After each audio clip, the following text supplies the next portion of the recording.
Hello everyone, my name is Prashant and I welcome to all mentor academy. चलिए हम trigonometry function को start किए हैं और एक्सरसाइज 3.1 के बेहतरीन आप लोगों को क्वेश्चन कराए हैं बाबू। आज हम क्वेश्चन नंबर डिस्कस करने वाले हैं 6 और 7। इस चैप्टर में केवल 1 से लेकर 7 तक ही क्वेश्चन है बाबू, और ये छठा क्वेश्चन है। जो न्यू स्टूडेंट इस वीडियो लेक्चर को देख रहे हैं, यदि आपको ट्राइगोनोमेट्री फंक्शन को बेहतरीन तरह से देखना है तो आप लेक्चर 1 से जरूर देखिए, ताकि आप एक एक करके सारे सवाल के बेहतरीन एक्सप्लेनेशन के बारे में जानेंगे। क्या कंसेप्ट है, किस सवाल को कैसे बनाएंगे, ये सारी टेक्निक इस मेंटर एकेडमी पर आपको मिलने वाला है। तो चैनल को जरूर सब्सक्राइब कीजिए और क्वेश्चन 6 को इस वीडियो में ध्यानपूर्वक देखिए। क्वेश्चन 6 को रीड करना है केयरफुल्ली।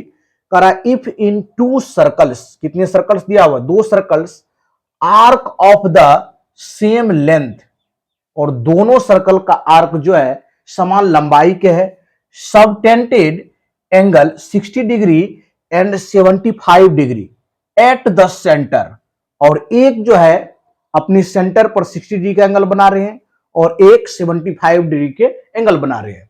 फाइंड द रेशियो, आपको रेशियो निकालना है देयर रेडी, और दोनों रेडियस का आपको क्या ज्ञात करना है बाबू, आपको दो जो रेडियस है उसका अनुपात आपको ज्ञात करना है, रेशियो ज्ञात करना है। चलिए इस सवाल को कैसे सॉल्व करते हैं, ध्यान से देखिए बाबू।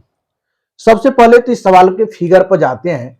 2 सर्कल है, this is first circle and this is second circle, ठीक। Arc of the same length, इसमें सेम लेंथ की आर्क है, दोनों आर्क की जो लंबाई है बाबू वह सेम है। यहां से यहां तक जो आर्क की लंबाई है, इसमें भी यहां से यहां तक की जो आर्क की लंबाई है, दिस इज इक्वल, दोनों सेम है। और फर्स्ट वाले जो ट्रायंगल है बाबू, वह अपने सेंटर पर 60 डिग्री के एंगल बनाते हैं, 60 डिग्री का एंगल बना रहे हैं। एंड सेकेंड जो आपका सर्कल है वह अपने सेंटर पर 75 डिग्री के एंगल बना रहे हैं, 75 डिग्री का एंगल बना रहे हैं। और दोनों का जो रेडियस बोल देंगे, ये फर्स्ट वाले का है रेडियस, यहां से यहां तक की दूरी, इसको नेम दे देते हैं ओ ए एंड बी, इसको देते हैं ओ सी एंड डी। बिल्कुल ध्यान पूर्वक देखिए, क्वेश्चन बहुत ही बेहतरीन क्वेश्चन है बाबू। 2 सर्कल हम ड्रॉ किए हैं, this is first circle and this is second circle. दोनों के आर्क जो है ये ए से बी, यदि इसको L1 मान लेते हैं, एंड सी से डी इसको L2 मान लेते हैं, दोनों इक्वल है। और फर्स्ट सर्कल के लिए रेडियस 1 R1 और इसके लिए रेडियस R2 हो जाएगा। ध्यानपूर्वक देखिए, हमको दोनों रेडियस यानी R1 एंड R2 का वैल्यू फाइंड करना है। तो चलिए बाबू, क्या सब दिया हुआ है ये चीज पर फोकस करते हैं, क्या गिवन है ये चीज देखिए। यदि फर्स्ट सर्कल की हम बात कर देंगे, फर्स्ट सर्कल की बात करते हैं, फर्स्ट सर्कल, फर्स्ट सर्कल में देख लीजिए बाबू, फर्स्ट सर्कल में क्या देख रहे हैं, फर्स्ट सर्कल में ध्यानपूर्वक देखिए कि थीटा आपको कितना दिया हुआ है, थीटा का वैल्यू 60 डिग्री दिया हुआ है, और इसको रेडियन में यदि डिग्री में दिया हुआ है, रेडियन में कन्वर्ट कर लेंगे, क्योंकि जब हम थीटा एल और आर के रिलेशन को जानते हैं तो वहां थीटा आपका किस में रहेगा बाबू, वहां रेडियन में मौजूद रहेगा। तो 60 डिग्री का यदि हम रेडियन में कन्वर्ट करेंगे तो 60 डिग्री को π/180 से क्या करना पड़ेगा, मल्टीप्लाई करना पड़ेगा। चलिए 0 से 0 कैंसिल आउट, 6×3 18 हो जाएगा, यानी थीटा का वैल्यू यहां से क्लियरली पता चल गया, π/3 होगा, कोई प्रॉब्लम नहीं है। एंड अब क्या दिया हुआ है, अब देखिए आपको क्या दिया हुआ बाबू, R1 का भी वैल्यू नहीं दिया हुआ है, R1 नहीं दिया हुआ है, लेकिन L1 और L2 ये सेम है। ये तो फर्स्ट सर्कल के लिए हो गया। यहां से यदि हम देखेंगे R1 एंड R2 का हमको रेशियो चाहिए, L1 एंड L2 हमको क्या है, बराबर है। तो यहां से यदि थीटा बराबर यदि फॉर्मूला जानेंगे तो क्या होता है, L1/R1 होगा। हमको क्या चाहिए, L1 का वैल्यू, तो थीटा इंटू R1 हो जाएगा।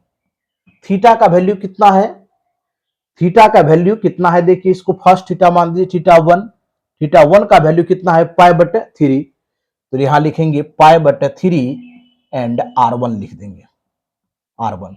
This is the first equation, ये आपका पहला इक्वेशन हो गया।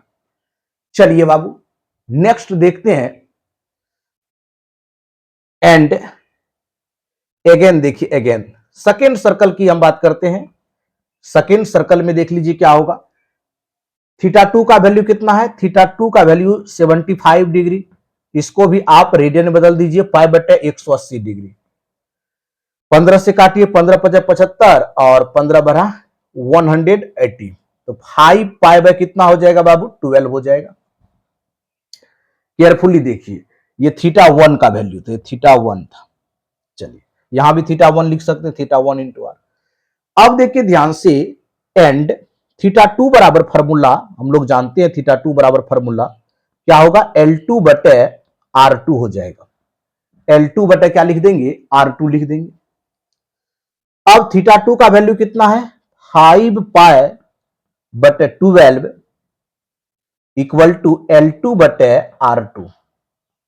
बहुत अच्छा से देखिए, यहां से हमको R2 का वैल्यू चाहिए, L2 का निकाल लेते हैं। L2 का वैल्यू कितना हो जाएगा, 5π/R2 बटे कितना लिख देंगे बाबू, 12 लिख देंगे, 12। इसको समीकरण सेकेंड मान लेते हैं, इसको समीकरण क्या मान लेंगे, सेकेंड मान लेंगे। अब हमको क्वेश्चन में दिया हुआ है, देखिए ध्यान से क्या क्वेश्चन में दिया हुआ है, if in two circle arc of the same length. अब सेम लेंथ के आर्क है, इसका मतलब है ए बी बराबर कितना बाबू, सी डी होगा। देख लीजिए अब यहां से, नाउ क्वेश्चन में दिया हुआ है बाबू, आर्क सेम होगा, ए बी का जितना आर्क होगा वह सी डी के आर्क के बराबर होगा। यानी कहने का मीनिंग क्या हो गया, L1 किसके बराबर हो जाएगा, L2 के बराबर हो जाएगा। L1 किसके बराबर हो जाएगा, L2 के बराबर हो जाएगा।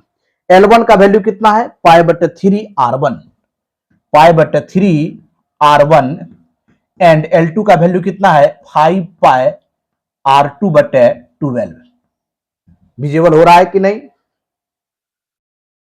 चलिए हो रहा है विजिबल, कोई प्रॉब्लम नहीं। अब देखिए ध्यान से, पाई से पाई कैंसिल आउट हो जाएगा दोनों साइड बाबू, 3 चौका कितना 12, यानी आसानी से हम लोग लिख सकते हैं R1 रेशियो R2 बराबर कितना हो जाएगा, 5/4 इस सवाल का राइट आंसर हो जाएगा। यानी R1 एंड R2 का रेशियो कितना हो गया, 5/4 हो गया। बहुत ही बेहतरीन सवाल है, फिर से एक बार समझिए बाबू, जिसको प्रॉब्लम है फिर से आप समझ सकते हैं। देखिए क्या कह रहा है सवाल में, if in the two circle arc of the same length subtended angle 60 degree and 75 degree at the centre find the ratio their radii. यानी आपको रेडियस फाइंड करना है। तो हम एक क्या किए, यहां पर देख लीजिए, एक सर्कल को ड्रॉ कर लिए जिसमें R1 इसको माने, ये आर्क हो गया L1, ये 60 डिग्री, और यहां पर थीटा डिग्री में था तो रेडियन में बदल दिए। यहां से L1 का वैल्यू फाइंड कर लिए, π/3R1। सेकेंड में देखिए थीटा टू कितना दिया हुआ है, 75 डिग्री, और इसको रेडियन में कन्वर्ट कर लिए 5π/12। तो यहां से थीटा टू निकाल दिए, L2 बटे कितना होता R2, तो थीटा टू का वैल्यू कितना 5π/12 इक्वल टू L2 बराबर R2। L2 बराबर कितना हो गया 5πR2/12, और दोनों इक्वेशन को बराबर कर दिया, आपका आंसर कितना हो गया 5/4 हो गया। चलिए बेहतरीन सवाल था बाबू। यदि इसको शॉर्ट में बनाना चाहते हैं, देखिए शॉर्ट में हम कैसे बनाते हैं, ध्यान से देखिए। कोई स्टूडेंट चाहेंगे इसको शॉर्ट कट में बनाएं, तुरंत आंसर हो जाए, तो उसके लिए भी ऑप्शन है। चलिए देखिए ध्यान से, इसको सेकेंड मेथड उसी तरह बनाएंगे लेकिन थोड़ा सा स्मॉल करके बनाते हैं, कोई प्रॉब्लम नहीं है। अब देख लीजिए बाबू ध्यान से, आपके पास जो एंगल दिया हुआ है, तो 60 डिग्री कितने के बराबर होता है, पाई बटा 3 के बराबर होता है। एंड 75 डिग्री कितने के बराबर हो जाएगा, 5 पाई बाय 12 के बराबर हो जाएगा। और सवाल में क्लियरली कह दिया है इफ टू सर्कल होगा और दोनों के arc of the same length, arc same length का होगा, यानी L1 बराबर L2 हो जाएगा। अब फॉर्मूला से चलेंगे, देखिए ध्यान से। हम लोग जानते हैं क्या, थीटा बराबर L बटे R होता है। थीटा बराबर क्या होगा, L बटे R होगा। यदि हमको क्या ज्ञात करना है बाबू, हमको ज्ञात करना है रेडियस, R का वैल्यू चाहिए। यहां से यदि हम L के बराबर कर लेते हैं तो लिख सकते हैं theta 1 into R1 equal to theta 2 into R2। अब बेहतरीन तरह से देखिए, फर्स्ट सर्कल के लिए रेडियस R1 हो जाएगा और सेकेंड सर्कल के लिए R2। अब देखिए ध्यान से आप, हमको चाहिए क्या, R1 रेशियो R2 चाहिए, तो R1 बटे R2 हो जाएगा थीटा 2 बटे थीटा 1। अब ध्यान से आप देखिए, यहीं पर आपका आंसर आ जाएगा। R1 रेशियो R2 बराबर लिख सकते हैं थीटा 2 का वैल्यू, ये देखिए बाबू, ये थीटा 1 का वैल्यू है एंड ये थीटा 2 का वैल्यू है। सबसे पहले क्या रखेंगे, थीटा 2 का वैल्यू रखना है आपको। थीटा 2 कितना है, 5 पाई बटे 12। थीटा 1 का कितना है, भाग चल जाएगा ऊपर, 3 बटे पाई हो जाएगा। आपका आंसर आ गया, देख लीजिए। पाई से पाई कैंसिल आउट, 3 चौका कितना हो गया, 12, 5 बटे 4, यानी 5:4 इस सवाल का राइट आंसर हो गया। इस तरह से भी आप इस सवाल को बना सकते हैं, कोई प्रॉब्लम नहीं है, बशर्ते आपका अंडरस्टैंडिंग डेवलप होना चाहिए। इसीलिए हम दोनों मेथड का यूज किए हैं बाबू। तो फटाफट से स्क्रीनशॉट लीजिए, तो हम लास्ट क्वेश्चन की ओर मूव करते हैं। फटाफट लिखिए बाबू, कोई प्रॉब्लम नहीं है। चलिए क्वेश्चन 7 को देखिए, क्वेश्चन 7 को राइट डाउन कर रहे हैं।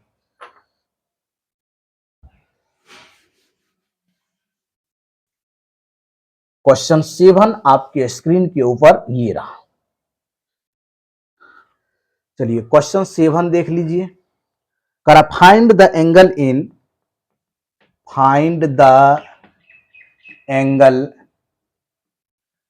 इन रेडियन में निकालना है, radian throw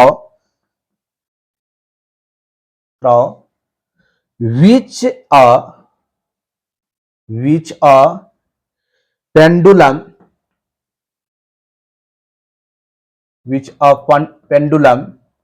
swings if its length is 75 centimeter and the tip describe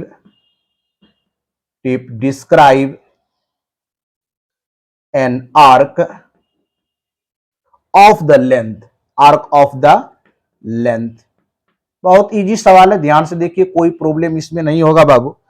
पहला दिया हुआ है रोमन की फर्स्ट में, पहला आर्क की लंबाई 10 सेंटीमीटर एंड सेकेंड आर्क की लंबाई दिया हुआ है 15 सेंटीमीटर एंड थर्ड आर्क की लंबाई आपको दिया हुआ है 21 सेंटीमीटर। चलिए फटाफट से आप लोग भी क्वेश्चन को रीड कीजिए, प्रत्येक स्टूडेंट के पास बाबू बुक अवेलेबल होगा। चलिए ध्यानपूर्वक देखिए, कोई प्रॉब्लम नहीं है बाबू इसमें।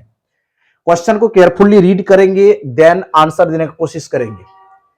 बहुत से स्टूडेंट कमेंट बॉक्स में लिख रहे हैं सर समझ में आ रहा है, थैंक यू बाबू। इसी तरह से आप लोग जो है टोटल वीडियो लेक्चर को ध्यानपूर्वक देखिए, एक एक सवाल को हम सॉल्व करेंगे। Find the angle in radian, आपको एंगल किस में बताना है, देखिए ध्यान से। Find the angle in radian में बताना है। Through which A pendulum swing if its length is 75 centimetre. जैसे सपोज कि जहां एक पॉइंट है और यहां से पेंडुलम को स्विंग कर रहे हैं, और ये जो स्विंग कर रहा है ये कितने रेडियस से कर रहा है बाबू, 75 सेंटीमीटर, ये इसका रेडियस दिया हुआ है। ये आर का वैल्यू हो गया 75, और आपको थीटा मालूम करना है। आपको क्या मालूम करना है? थीटा मालूम करना है। ध्यान से देखिए, ध्यान से फिगर को थोड़ा सा हम उधर बना रहे हैं ताकि हम टोटल सवाल को सॉल्व कर दें। यही पर फिगर ड्रॉ करते हैं। देखिए ध्यान से, एक हम क्या करते हैं, पेंडुलम बना लेते हैं बाबू, और जिसमें उसका जो पेंडुलम स्विंग कर रहा है उसका लेंथ है बाबू कितना, लेंथ की बात कर देंगे, ओ ए बी है, लेंथ है ओ से ए या ओ से बी कर देंगे, ओ से ए और ओ से बी। ठीक, ये कितना दिया हुआ है? 75 सेंटीमीटर। दोनों रेडियस है, ये भी कितना होगा? 75 सेंटीमीटर। ध्यान से देखिए, और आपको जो है एंगल मालूम करना है, थीटा का वैल्यू। और कह रहा है देखिए, and the tip describe on the arc of the length, जो इसका एल की जो लंबाई है बाबू वह डिस्क्राइब है। पहला 10 सेंटीमीटर में देखेंगे कितना आपका जो है एंगल बनेगा। सेकेंड है 15 सेंटीमीटर में देखेंगे कितने का एंगल बन रहा है। फिर 21 सेंटीमीटर में देखेंगे कितने का एंगल बन रहा है। और एंगल हमेशा किस में रहेगा? रेडियन में रहेगा। चलिए फर्स्ट क्वेश्चन को सॉल्व करते हैं। पहला क्वेश्चन के लिए बाबू, रेडियस कितना है? रेडियस 75 सेंटीमीटर, एंड आर्क की जो लंबाई है बाबू वो 10 सेंटीमीटर है, यानी दिस इज एल बराबर 10 सेंटीमीटर। अब हम लोग जानते हैं थीटा बराबर एल बटे आर होता है, एल बटे आर। एल का वैल्यू कितना है? 10, और आर का वैल्यू 75। कैंसिल आउट करेंगे यहां से, देखिए 5 दूना 10 और 15 पचे 75, यानी 2/15 रेडियन इस सवाल का राइट आंसर हो जाएगा। चलिए नेक्स्ट क्वेश्चन की ओर मूव करते हैं। सेकेंड देखिए क्या कह रहा है, यदि आपका रेडियस 75 सेंटीमीटर हो एंड एल, एल मतलब आर्क ऑफ लेंथ की लंबाई, सेकेंड में चलेंगे, फर्स्ट का बना दिए, यदि 10 सेंटीमीटर रहेगा आर्क की लंबाई और रेडियस 75 डिग्री, तो आपका एंगल बनेगा 2/15 रेडियन हो जाएगा। नेक्स्ट, यदि 15 सेंटीमीटर की आर्क की लंबाई लेंगे, तब आपका 15 सेंटीमीटर की यदि आर्क की लेंथ लेंगे और रेडियस 75 रहेगा, तो एंगल क्या बनेगा? थीटा बराबर हो जाएगा एल बटे आर। एल का वैल्यू कितना? 15/75, 15 पचे 75, यानी 1/5 रेडियन इस सवाल का राइट आंसर हो जाएगा। थर्ड एंड लास्ट क्वेश्चन है 7 का 3। देखिए, जब हम आर्क की लंबाई 21 सेंटीमीटर लेते हैं, रेडियस वही रखेंगे, radius is 75 centimetre and L बराबर 21 सेंटीमीटर, देन एंगल कितना हो जाएगा? थीटा बराबर एल बटे आर होगा बाबू। एल, एल कितना है? 21/75। कैंसिल आउट कीजिए, 3 से कटेगा, 3 से बन जा 7 हो जाएगा, और यहां से 25, यानी 7/25 रेडियन इस सवाल का राइट आंसर हो जाएगा। तो फटाफट से आप लोग राइट डाउन कीजिए। 3 इसका आंसर रहेगा बाबू 7 में, क्योंकि 3 रोमन की क्वेश्चन है, 1, 2 एंड 3। पहला का हो जाएगा 2/15 रेडियन, और सेकेंड का हो जाएगा 1/5 रेडियन, एंड थर्ड का हो जाएगा 7/25 रेडियन। इस तरह से हम टोटल यानी 3.1 के जितने भी 7 क्वेश्चन है उसको कंप्लीट सॉल्व कर दिए हैं। मिलते हैं नेक्स्ट वीडियो में, न्यू एनर्जी के साथ मिलेंगे और न्यू चैप्टर के साथ। Thank you so much. यदि वीडियो अच्छा लगे तो लाइक एंड सब्सक्राइब करना नहीं भूलिएगा। मिलते हैं नेक्स्ट वीडियो में। Thank you so much, all the best.